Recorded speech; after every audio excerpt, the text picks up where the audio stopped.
Hello guys, today I'm going to show you guys how to fix the most common problem in a Toyota Tundra 2007. So after the rain hits, you may have problems rolling up and down your window.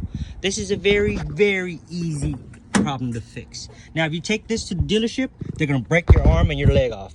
First they'll say, we're going to start you off with a $160 charge. This will give you a diagnostics. Once we figure out the problem, we'll apply that $160 charge to repair the issue. I'm gonna help you out right now. This is how you fix it. This is the tools you need. 2 spoons and something pointy or plastic. You could have anything else like a flat screwdriver, pliers, whatever. But this is how you do it. You open that up. You stick this underneath here, just like so. See that? See that? This is gonna save you $432. This one goes over here, just like so, okay? See that? You saw that? Now this, we're gonna put it right here and push. Da-da! Da-da! Da-da-da-da-da! That, my friends, is how you remove the master panel switch.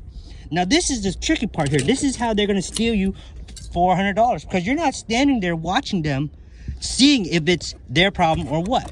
So what I did was I opened this up. See this part right here? Push that in. See that? You push this little dot in right here.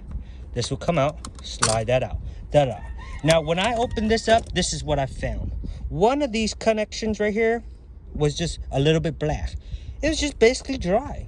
So I went to AutoZone, got yourself some electrical grease, sprayed a little bit on there, cleaned that off with a Q-tip, plugged it back in. I did this whole thing with one hand. I was filming with the other. Now you can plug that clip back in. See, we're gonna plug that clip back in. Ta-da. See that? And then this is how you do it. Put that back in. Boo! See that? Nothing broken. Everything good. And oh, that, ladies and gentlemen, is how you save yourself $435. Beetle.